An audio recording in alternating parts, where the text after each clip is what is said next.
1810 milliards. Ce chiffre délirant que vous voyez correspond à une estimation du nombre de photos prises en 2023 dans le monde. En 200 ans, on est passé d'une photo prise en un an à 1810 milliards. Et la situation semble poursuivre sa tendance à la hausse. Ce qui représente quand même 57 395 photos prises chaque seconde. Bon, j'arrête les statistiques ici pour pas vous casser la tête. Ce que je veux dire, c'est qu'à travers ces brillants chiffres, notre rapport à l'image a forcément beaucoup changé en 200 ans. Mais là, vous vous demandez peut-être pourquoi est-ce que je vous parle de photographie alors que la dernière vidéo avait l'air d'annoncer le cinéma. C'est qu'entre-temps, je me suis rendu compte qu'il était impossible de parler de cinéma sans au préalable aborder la photographie. Impossible pour deux raisons. Déjà parce que techniquement, sans photographie, pas de cinéma. Mais on va y revenir. Mais surtout parce que c'est la photographie qui va profondément transformer la peinture et notre rapport à l'image au 19e siècle. Alors installez-vous confortablement et remontons le temps afin de nous plonger dans le passé et décortiquer ce moment soudain de l'histoire qui vit l'apparition du premier médium artistique reproductible et réaliste et qui changea à jamais notre rapport à l'image.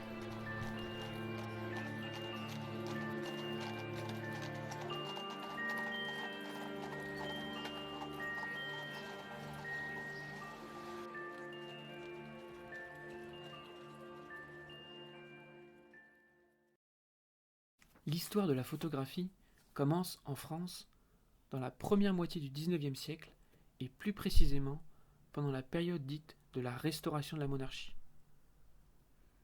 À cette période, deux mouvements picturaux composés de peintres, de critiques d'art et de théoriciens s'opposent.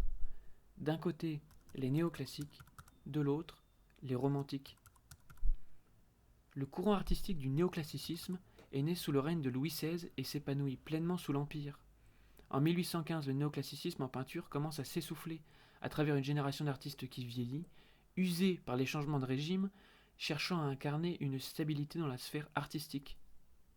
La figure phare du mouvement néoclassique est celle du peintre Jacques-Louis David, qui a diffusé ce style néoclassique pendant 30 ans à l'aide d'une multitude d'élèves qu'il forme dans son atelier. C'est lui qui fait définitivement basculer la peinture du XVIIIe siècle sensuelle au profit d'une peinture centrée sur l'histoire antique et contemporaine, exprimant les qualités essentielles de l'homme. Avec David, on est dans une peinture morale, qui favorise l'élévation universelle de l'être, et non dans une peinture qui se goûte et qui satisfait l'appétit de nos sens. Il meurt en 1825, et son fils spirituel en peinture sera, durant l'époque de la restauration de la monarchie de Juillet, Jean-Auguste Dominique Ingres. David et Ingres incarnent tous deux une peinture qui prend ses sources dans les récits antiques et qui puise son style dans les peintres de la Renaissance italienne. En somme, le néoclassicisme, c'est une peinture claire et lisible qui incarne une vérité objective à travers l'exactitude de la nature et la beauté idéale. Le second mouvement pictural qui s'oppose au néoclassicisme est celui du romantisme. Les romantiques s'opposent au salon, institution conservatrice qui favorise le mouvement néoclassique et qui expose chaque année les meilleures peintures du moment. Les romantiques sont sensibles à la nouvelle théorie artistique du jugement subjectif amenée par Kant. Kant, dans ses écrits à la fin du XVIIIe, souligne l'importance du point de vue de l'artiste, la subjectivité de ce point de vue et la nécessité de valoriser l'émotion, le sublime dans la peinture, plutôt que le beau idéal. Le mouvement pictural du romantisme place donc au centre le statut de l'artiste, libre d'exprimer ce qu'il ressent, et la nécessité de représenter la vérité intérieure des choses, de susciter l'émerveillement, le dégoût, de représenter la théâtralité de l'existence.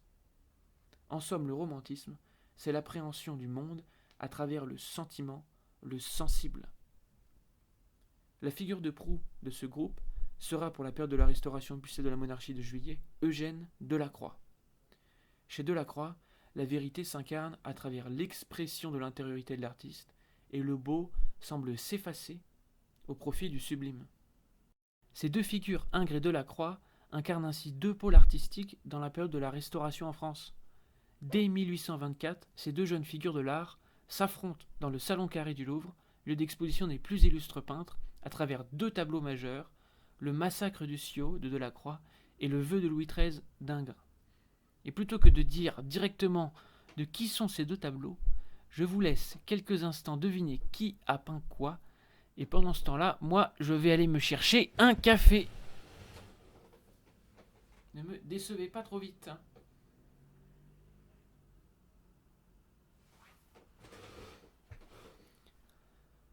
D'un côté, on retrouve une peinture claire, fine, idéalisée, qui puise ses influences chez Raphaël. C'est le néoclassicisme d'Ingres. De l'autre, une peinture contrastée aux larges coups de pinceau, violente, dénonciatrice, c'est le romantisme de Delacroix. Et pendant que la peinture bataille fièrement en 1824 au centre de toutes les attentions, elle ne se doute pas qu'elle s'apprête à être bousculée de son piédestal par un duo à la fois néoclassique et romantique, Niepce et Daguerre. Niepce et Daguerre sont les 2 parents de la photographie. Et ce sont également les enfants des 2 mouvements artistiques que l'on a vus. Ce couple unique, à la fois génial et magique, permettra à la photographie de naître et d'être un succès immédiat. Niepce d'abord incarne à merveille le courant néoclassique, déjà parce qu'il est de 20 ans l'aîné de son acolyte Daguerre, mais c'est surtout à travers sa rigueur, sa recherche de la vérité scientifique, en bref, son esprit positiviste des Lumières, qu'il incarne ce groupe pleinement. Niepce représente donc le savoir-faire technique nécessaire à l'apparition de la photographie. Daguerre, lui, incarne le groupe des romantiques. Il apprécie le théâtre, il valorise la sensibilité du point de vue, l'immersion du trompe-l'œil. Il représente l'aspect magique, illusionniste de la photographie. Et c'est ce couple, que tout semble opposer, qui donnera naissance à la photographie. Ces 2 personnalités que nous allons suivre, le génie néoclassique de Niepce et la magie romantique de Daguerre, vont donner vie à la photographie qui va récupérer et garder l'ADN de ces 2 créateurs dans sa représentation.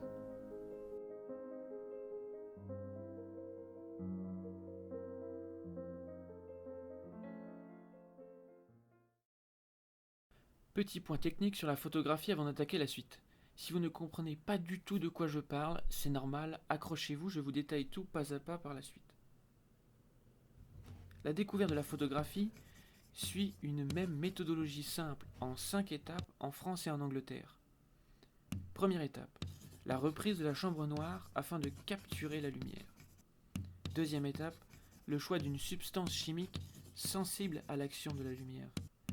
Troisième étape, des essais permettant d'imprimer les effets de la lumière sur cette substance chimique imbibée sur des matériaux, comme du papier ou une plaque métallique.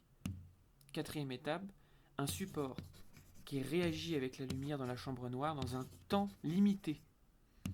Et dernière étape, un matériau qui, une fois que l'image est fixée, reste visible et ne se détruise pas lorsqu'on la sort de la chambre noire. Maintenant que je vous ai bien perdu, revenons à nos 2 protagonistes, Niepce et Daguerre. Joseph Niepce étant de 20 ans plus vieux que Daguerre, nous allons commencer par son histoire qui débute dans le domaine du Gras en Chalon-sur-Saône en 1765. Les parents de Joseph Niepce sont de riches bourgeois travaillant dans la sphère juridique du roi Louis XV. Joseph grandit donc dans le confort, et dans un premier temps il s'oriente vers une carrière ecclésiastique avant de délaisser son élan spirituel pour se tourner vers sa véritable vocation, la découverte scientifique. Il se passionne alors pour toutes les nouvelles technologies de son époque. Il est notamment renvoyé de son lycée en 1787 pour avoir montré des images de lanternes magiques à sa classe, sorte de projecteur de l'époque capable, par un jeu d'ombre et de lumière, de projeter des images sur un mur. C'est suite à ce renvoi qu'il se surnommera Nicéphore, faisant référence à une figure de l'Empire byzantin qui combattit l'iconoclasme 1000 ans plus tôt en 787. En 1806, il théorise l'un des premiers moteurs à explosion qu'il brevette. Puis il se lance dans un projet de rénovation d'une machine hydraulique ou encore dans des expériences sur la culture du pastel. En bref, il se lance corps et âme dans une multitude de projets qui lui coûtent très cher et qui ne se concrétisent jamais. Niepce est un génie scientifique, mais certainement pas un homme d'affaires, et très vite, pour étancher sa soif de découverte, il contracte des emprunts et mange doucement toutes les rentes de sa famille. Parmi tous ces projets divers, un précisément le passionne, c'est celui de la gravure. Malheureusement, il se rend vite compte qu'il est au mieux médiocre en tant que graveur, mais il ne se démoralise pas. Dès 1816, il se demande s'il ne pourrait pas fixer directement l'image sur le papier sans sa piètre intervention. Il reprend donc la chambre noire, outil ancien découvert au XIe siècle et perfectionné au XVIIe, qui permet de projeter une image inversée si les distances sont respectées et que la boîte plongée dans le noir ne laisse entrer la lumière que par un petit interstice. Elle était utilisée par les peintres pour reproduire la perspective dans leurs tableaux. Mais personne n'était jamais arrivé à fixer cette image plongée dans la boîte noire sur un support pérenne. Et Niepce compte bien remédier à ce problème et s'y attelle sérieusement dès 1816. Après une année entière de recherche, il découvre en 1817 le bitume de Judée, produit qui a des propriétés photosensibles et qui noircit lorsqu'il est exposé au soleil. Dans la foulée, il trouve un solvant lui permettant d'accrocher sur du papier ou sur du verre sa nouvelle substance. Il plonge alors son support imbibé de bitume de Judée dans la chambre noire et commence à réaliser de nombreux essais. Peu à peu, il arrive à enregistrer une image de plus en plus lisible et détaillée, mais les temps de pause prennent beaucoup trop de temps. Ceci n'est encore qu'un essai bien imparfait, mon frère. L'image des objets est extrêmement petite. La possibilité de peindre de cette manière me paraît à peu près démontrée. Comme le dira Jules Janin plus tard, Niepce réussit à forcer le soleil, cet œil du monde, à n'être plus qu'un ingénieux ouvrier sous les ordres d'un maître. Et c'est ainsi que 10 ans plus tard, il arrive à ça. Vous avez ici la plus ancienne photographie au monde conservée et datée à ce jour. Joseph Nicéphore, afin de réaliser ce cliché, posa sa chambre noire de fortune depuis la fenêtre de sa maison et attendit pendant plusieurs jours que la lumière imprègne la plaque d'étain imbibée de bitume de Judée. Intitulé Le point de vue du gras et réalisé en 1827, ce résultat concrétise plus de 10 ans de labeur et de recherche. Fort de son invention, il souhaite l'amener au stade de l'exploitation et ainsi couvrir ses coûts. Il part donc en Angleterre, à Londres, pour promouvoir et trouver des investisseurs. Il pense à juste titre que ce pays plus avancé industriellement saura accueillir favorablement son projet. Mais malgré de nombreux contacts, il n'éveille pas l'intérêt qu'il espérait à la Royal Society et retourne bredouille en France. Et alors que son projet allait rejoindre dans un immense gâchis tous les précédents, Niepce accepte de collaborer avec Daguerre, qui saisit en habile homme d'affaires tout le potentiel de la découverte de Niepce et réussit à le convaincre de partager ses connaissances. Dressons alors le portrait de Daguerre quelques instants. Louis Daguerre naît 2 ans avant la Révolution en 1787. Il est peintre de formation et devient, dès 1816, l'un des décorateurs de théâtre les plus célébrés de Paris grâce aux effets lumineux qu'il excellait à créer sur scène. Il reçoit également en 1824 la Légion d'honneur pour sa toile Ruines de l'abbaye de Holyrood. Ces toiles sont très modernes et s'inspirent du mouvement romantique à travers la théâtralité des effets de la lumière, mais aussi à travers l'atmosphère médiévale choisie pour son tableau. La période médiévale est une période phare pour les romantiques, qui s'opposait ainsi à la période antique choisie par les néoclassiques. Homme d'affaires chevronné et publiciste habile, Daguerre ouvre en 1822 un nouveau concept pictural à Paris, le diorama. C'était un peu l'IMAX d'il y a 200 ans. L'objectif est de recouvrir le spectateur de toiles peintes de très grand format qui le plongent dans une atmosphère unique et totale. Grâce à des effets de lumière et à des mécanismes ingénieux, il parvient à faire varier les couleurs de ces immenses toiles entre tempête et soleil, jour et nuit. Tout Paris fut conquis par ce nouveau type de spectacle impressionnant, véritable prémisse du cinéma dans sa capacité d'immersion. Et c'est pendant qu'il poursuit son commerce de diorama qu'il prend contact avec Niepce, rentré d'Angleterre pour reprendre son travail. L'association entre Niepce et Daguerre prend forme en 1829, avec comme œuvre centrale la notice sur l'héliogravure, nom inventé par Niepce qui illustre sa technique et qui signifie sobrement en grec dessin par le soleil. L'apport de Niepce s'y révèle considérable, celui de Daguerre dérisoire. Niepce meurt brutalement le 5 juillet 1833 à l'âge de 68 ans, dans la pauvreté, ruiné par ses projets, avant de voir le succès planétaire de son invention. Mais la mort de l'inventeur n'est pas vaine. Son associé Daguerre récupère le projet et fait rapidement jouer son réseau grâce au succès de ses dioramas afin de capitaliser sur tout le travail accumulé par son défunt collaborateur. Il est conseillé par un chimiste reconnu et remplace le bitume de Judée par une solution de chlorure de sodium. Le temps de pause est ainsi considérablement réduit de plusieurs jours à une demi-heure maximum. Une fois le temps de pause réduit, il fait jouer de nouveau son réseau et réussit en 1839 à ce que l'État français se rende propriétaire de ce nouveau procédé, qu'il renomme daguerréotype au passage. L'État français achète le procédé de daguerre au prix d'une pension viagère au fils de Joseph Nicéphore Niepce et à lui-même. L'année de 1839 n'a pas été choisie au hasard. C'est 50 ans après la Révolution française. Il faut marquer cette date d'un événement majeur et montrer au monde la primeur de l'esprit inventif français sur l'Angleterre. François Arago, député et secrétaire général de l'Académie des sciences, annonce dans un discours dithyrambique à l'Académie des sciences et au monde entier, le 7 janvier 1839, la naissance du daguerréotype et ainsi de la photographie. Il place cette découverte comme l'aboutissement de la chambre noire utilisée par les artistes de la Renaissance et souligne l'aspect magique du procédé. L'histoire de la photographie après ce discours du 7 janvier 1839 bascule de l'ombre à la lumière.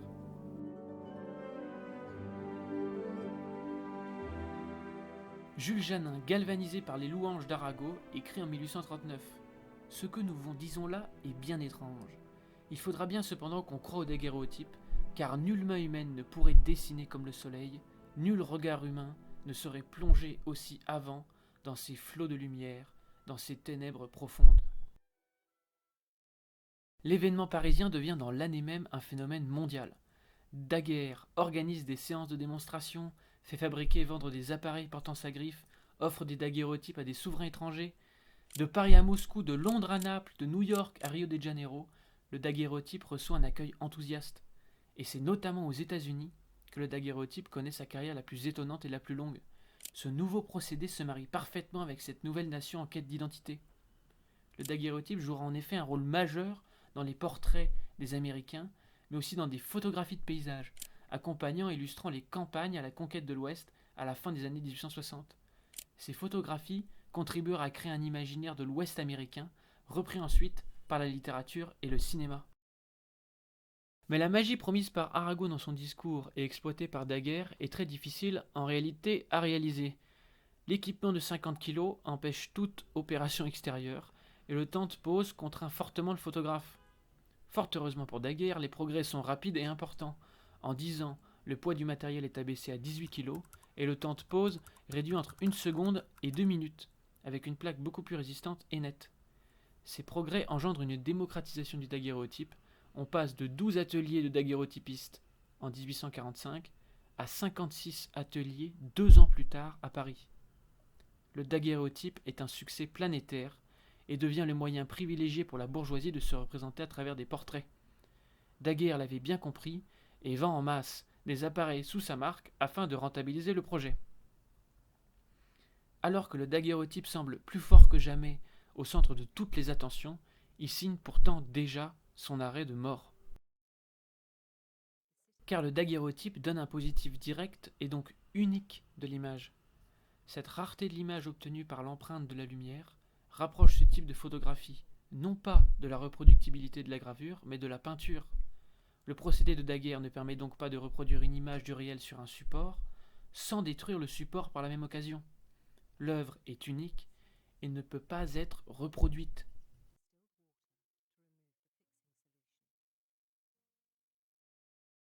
C'est notre dernier protagoniste en Angleterre, William Henry Fox Talbot, qui crée quelques années plus tard un négatif capable d'être préservé et d'être reproduit sur un positif sur papier en suivant les 5 étapes que nous avons déjà vues précédemment. Il lance le procédé le 8 février 1841 avec un brevet qu'il appelle le calotype, en grec belle image. Par une succession de perfectionnements entre 1840 et 1851 du support négatif, l'image sur papier s'impose, permettant d'obtenir avec un seul cliché négatif des centaines d'épreuves positives. L'ensemble des studios des années 1850 vont ainsi abandonner le procédé de Daguerre au profit de celui de Talbot. Le daguerréotype n'est plus, mais il a fixé les règles esthétiques éternelles de la photographie. Demeure à jamais dans son ADN le mélange de ces deux créateurs, l'alliance entre le positivisme et le merveilleux, la reproduction exacte de la nature et la révélation magique d'un monde invisible et déjà disparu. Cette dualité unique transforme à jamais notre rapport à l'image. La photographie invente un nouveau rapport au réel entre soumission et révélation.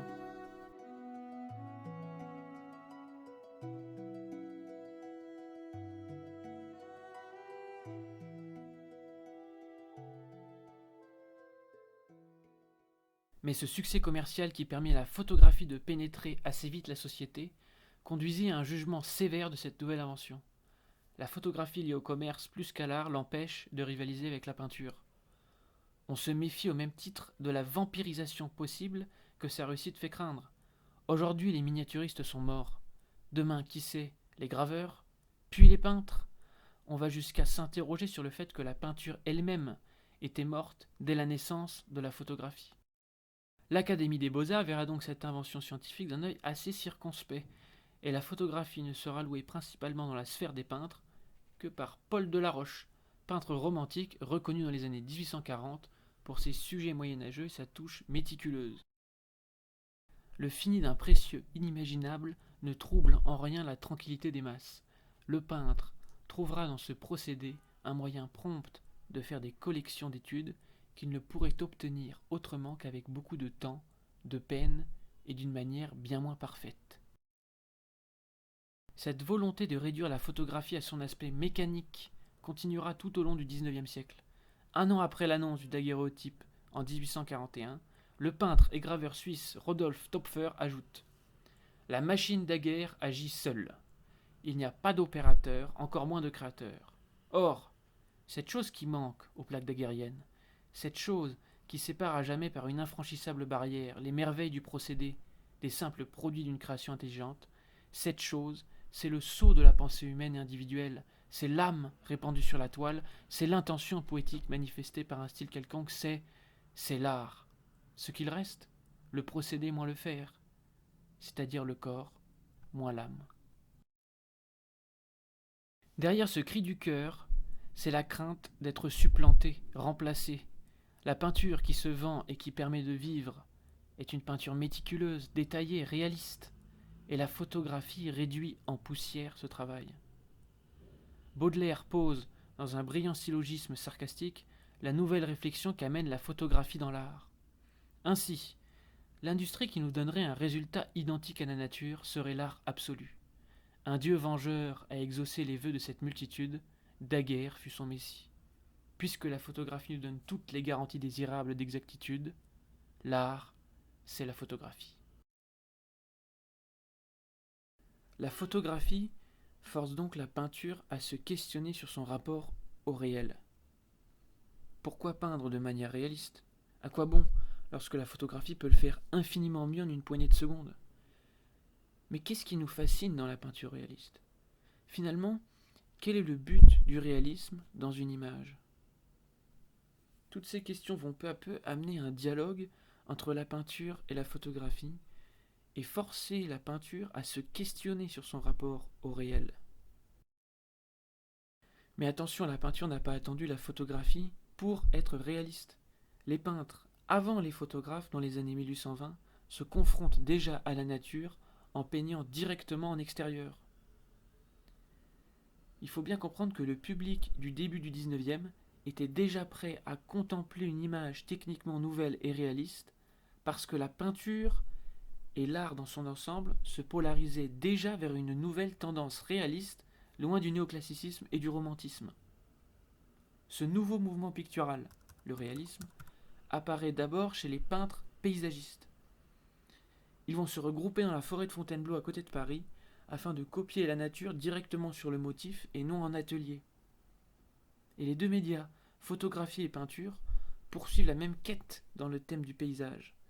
Retrouver l'émerveillement à travers la réalité.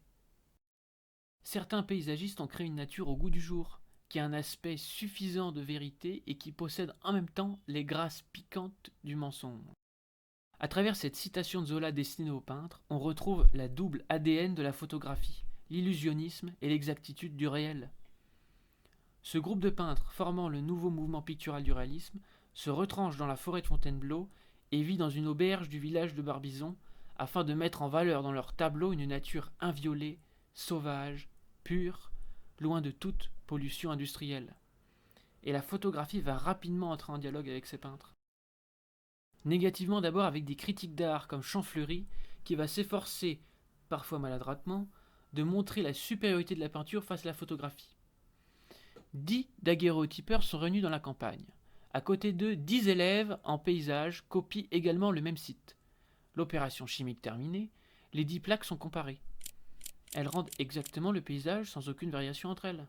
Au contraire, après 2-3 heures de travail, les 10 élèves étalent leurs esquisses. Pas une ne se ressemble.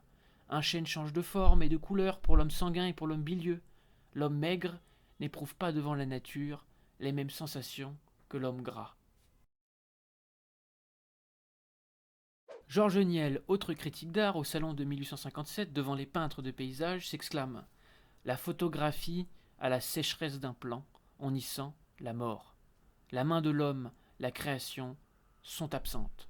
L'harmonie détruite, la lumière brisée par l'instrument. Il y a 1000 petits effets que la photographie ne peut saisir. On ne photographiera jamais l'air. » La dureté de certains critiques d'art envers la photographie n'empêche pas aux deux médias d'entrer dans un dialogue fructueux. Le rejet de la photographie laissera place, malgré le vacarme des critiques, à l'émulation avec la peinture. Ces deux médias vont choisir un certain point de vue du réel afin de magnifier le paysage. Et la photographie, enchaînée par essence au réel, devra redoubler de vigueur afin d'incarner un point de vue artistique. Et c'est Gustave Le Gray qui le premier arrivera à dompter la lumière et la parfaite netteté de l'image photographique afin de la hisser au rang de photographie d'art. À mon point de vue, la beauté d'une épreuve photographique consiste au contraire presque toujours dans le sacrifice de certains détails. On retrouve cette idée dans tout le travail de Gustave Le Gray, d'abord dans ce cliché d'une rare beauté. Le Gray choisit d'opter pour un point de vue radical, jamais vu dans la peinture, tronquant l'arbre pour souligner sa force et nous laisser nous imaginer l'ampleur de sa taille. Le cadre n'arrive pas à contenir la puissance de l'arbre qui semble nous envelopper. Le Gray joue également sur la netteté et sur la lumière afin d'accentuer l'aspect tactile de l'image, forçant notre regard à contempler les aspérités de l'écorce et les mousses des branchages. L'arbre n'est plus un motif, mais un symbole. Il incarne la stabilité, la force, la puissance. L'image dépasse la matière pour se hisser au rang d'idée. Cette image sublime du chêne sera reprise par le peintre Gustave Courbet, peintre phare du mouvement réaliste, mais également par Monet au début de sa carrière. Et ce n'est pas la seule photographie de Gustave Le Gray qui sera reprise par des peintres. Ces clichés du ciel ou de la mer sont autant d'images artistiques qui formeront la grammaire visuelle d'une nouvelle génération de peintres. Ainsi, les photographes inventèrent une nouvelle manière de regarder le réel et de le représenter. Que ce soit les paysages de forêt, de ciel, de ville, la captation d'un instant fugace, la précision, le point de vue du cadrage, le jeu de la lumière et de l'effet de flou transforment le rapport au réel et l'image du réel qu'ont les artistes. Les peintres impressionnistes, nés pour la plupart après l'invention de la photographie, s'imprégneront des photographies devenues abondantes et réintroduiront dans leur peinture ce coup d'œil nouveau sur le réel instauré par le photographe, cette manière de travailler l'impression de la lumière et le flou de l'image. La photographie pendant ce temps continue sa course au progrès. En 1878, un nouveau procédé permet d'obtenir un négatif en 1/25 de seconde. Et 2 ans plus tard, la plaque sèche au gélatino-bromure d'argent permet d'obtenir une photographie en 1 millième de seconde. En 50 ans, l'image photographique a réduit son temps de pause de plusieurs jours avec Niepce en 1 millième de seconde. À ce stade, ce nouveau médium commence à être utilisé par toutes les couches de la société. La photographie d'art s'installe durablement jusqu'à aujourd'hui, et la photographie populaire fait son apparition. Et ces avancées technologiques fulgurantes permettent à 2 inventeurs en France et aux États-Unis, à la fin du XIXe siècle, de fabriquer un nouvel outil, ancêtre du cinéma, le fusil chronophotographique. Ce sont des appareils photographiques qui se déclenchent en batterie afin d'enregistrer les différentes phases d'un geste, qu'il s'agisse du saut d'un athlète ou de la course d'un cheval. Décomposer un mouvement en une suite de photos, c'est le dernier chaînon qu'il nous manquait avant d'arriver enfin à la naissance du cinéma à la fin du 19e siècle.